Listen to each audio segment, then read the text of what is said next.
This weekend, I hit the road solo, head down the Columbia River Gorge to an area outside the small town of Dufur, Oregon, where I sit down and talk with the owner-winemaker team at ShadowBuck about how this one-of-a-kind, off-the-grid estate winery is building itself into a destination location while producing a food and wine program that is redefining farm-to-table. Seriously, guys, you heard it here first. I think we're going to see some really iconoclastic wines and unique experiences come out of this place. I think it's one to watch, so stay tuned.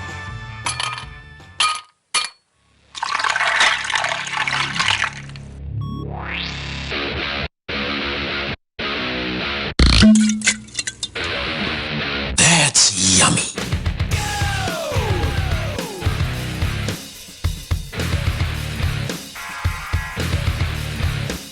And welcome to another edition of BoozWA. It might sound French, but we're 100% Pacific Northwest. We talk wine, beer, and all things wet in Washington.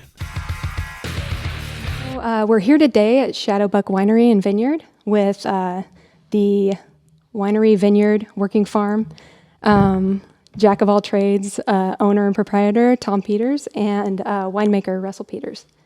Or should I call you the other Russell Peters? You could do Just that kidding. as well. I heard there's a comedian with that name. So. Yeah, he overshadows me a bit. No, for now. For now. Sure. So you guys have a lot going on here that differentiates you from a lot of the places I've been so far. You have a lot going on, and not only that, but you're an estate winery. I was wondering if you can explain to me what that means. We grow our wine and grow the grapes, and we make all the wine here, clear through to bottling. So we do all the pruning and all the picking and all the fermenting and making it into wine. And that's a pretty unique designation, isn't it? Yeah, I'd say so. Limited. Yeah, I can't imagine that the percentage is very high on. It's pretty costly to go through the whole process yourself. I bet. Yeah. I bet. But it is neat because when people come out here, they can know that what they're drinking came from this exact location. And what is it that made you choose this parcel of land? Probably the uniqueness in the lay, the valley aspects, the variation in elevations, and from my old well drilling days, I could tell that we would hit good water, which is critical. And when did you start looking for land? 2005, I think. And was it to grow grapes and make wine, or did you just kind of? No, I just wanted to get out of Portland. Okay. Yeah, you had a pretty you've had a pretty extensive career in finance. Yeah. And I think the combination of finance and farming background is pretty unique and lethal, So it kind of situates you to probably be able to have a place that's this unique. And building, so. Yeah, and in construction on top of it. So right guy, right place, right time. Yep. And we stumbled into this piece of ground. The guy needed to sell it very quickly, and I was able to buy it quickly. The rest is history. So, yeah. Yeah, so that's the past. So for the future, you have your winemaker here, who is also, I've heard, your grandson. Yeah. That is correct, yeah. And so how is that, Russell? How is it working with your grandpa?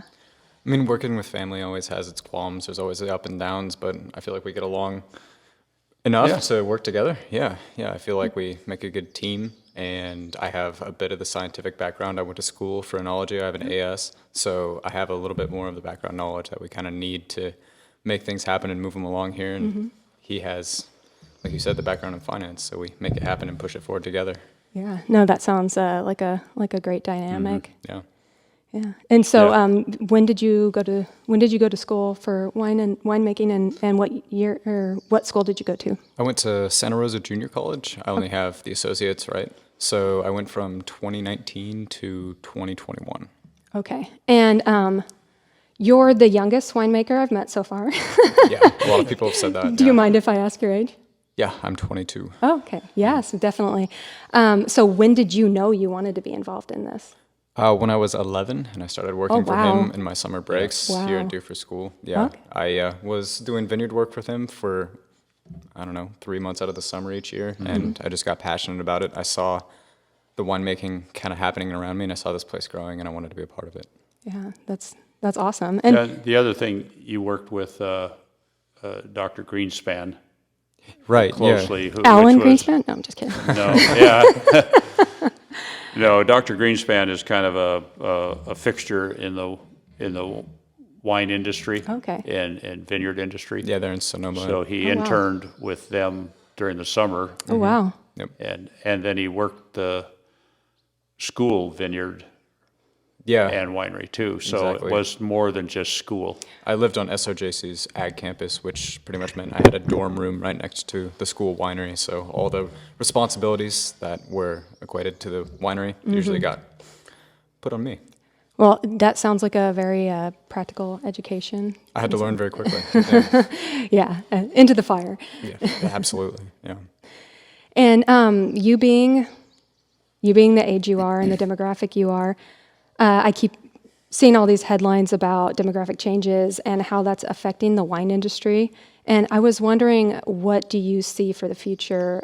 What things are you interested in? How do you plan on appealing to those younger drinkers that might have different reasons for enjoying wine or enjoy different types of wine? Well, I see people, especially in my generation, Gen Z, I see a lot of people that like to drink young wines, fruity wines, not necessarily that of the old guard, which is like a Napa Cabernet. Like when I envision the wine industry currently, I envision like a Napa bold, big Cabernet.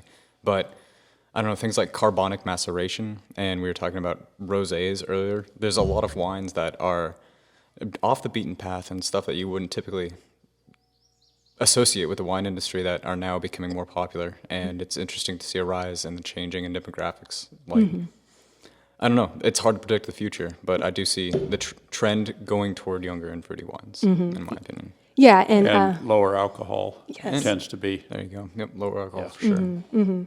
yeah, and maybe a wine that's tied to an experience seems to be a big one with people. And you guys have a lot to experience out here. Ag tourism is a big up and coming thing, and we're an hour from Portland.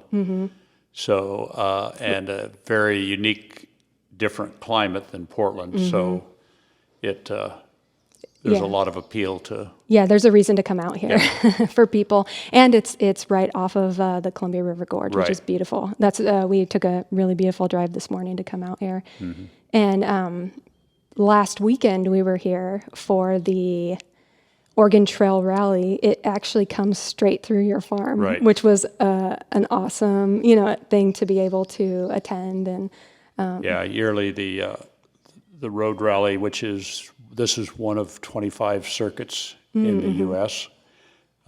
It's a nationally sanctioned, world sanctioned racing, and some of the top end racers are from Europe, okay, and the county road, which is a dirt road, gravel road, anyway, it dissects our place, so it, perfect. We're also the only place in the county that has a road that fords a creek Okay. instead of having a bridge. yeah, which You is actually- exciting. Yeah. So the cars hit the creek and water flies. Yeah, and then there's a perfect perspective up there on the Yeah. hill to watch it from. So that was really fun, and I bet this might be one of the only places where you can come that grows their own grapes, makes their own wine, and you can sit on a hill and watch a car race Yeah. come through the middle of it. Yeah, I think it is. It's a pretty interesting staple. It yeah. is. It is. It's a great location, and you guys have a lot going on here, including grass-fed beef, lamb, right, Right. and pork. And pork. And we also have the goats that we actually are dairy goats. Okay. And the goal is next spring we'll start making our own goat cheese that we'll have in the tasting room That would be and great. for sale. Yeah. And we are USDA approved on where we butcher the beef and the lamb, and that will be for sale also in the tasting room.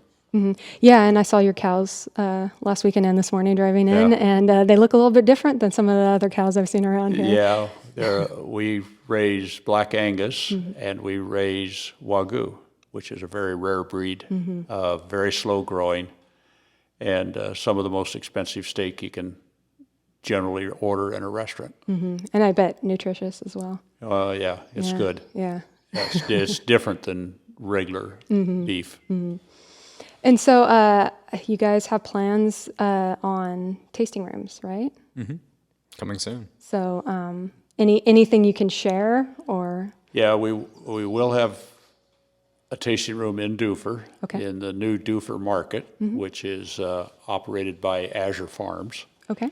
And and we are working on a building in the Dalles, so we will have a tasting room in the Dalles once we get a building located and purchased. That's exciting. So I'm interested to see how you decorate it. You actually have kind of a really interesting design, you know. yeah, we got a unique label, as you can see on the bottle, and a lot of that farm atmosphere is what we will bring into the tasting room. The ultimate goal is to have people want to come to here. Our ultimate goal here, if we get all the way there, is to have a few tiny homes and a couple RV hookups, so people can actually come here and work a day in the vineyard and see how it's done, or work in the bottling and or fermentation. Oh yeah, that would be a blast. I think So- people would love that. That's a really interesting and I think great goal and mission to kind of keep you guys focused, because you guys are doing so many different things. You could come over here and learn how it's really done. I know. I have a lot to learn. I grew up on a farm, but it was wheat and alfalfa. Yeah, so. yeah, that's a Yeah. little different. Wine grapes, a different game. Yeah. Oh man, fruit. Yeah, we didn't do any fruit. So, so yeah, it's. I could see that here. I could even see little like music festivals and stuff would be kind of cool. Yeah. But The valley would work great for an amphitheater. Yeah, it just would. saying. It would. You can kind of yeah. It's kind of telling you what it wants to be. I think Yeah. so. It's speaking to us. Yeah. Yeah.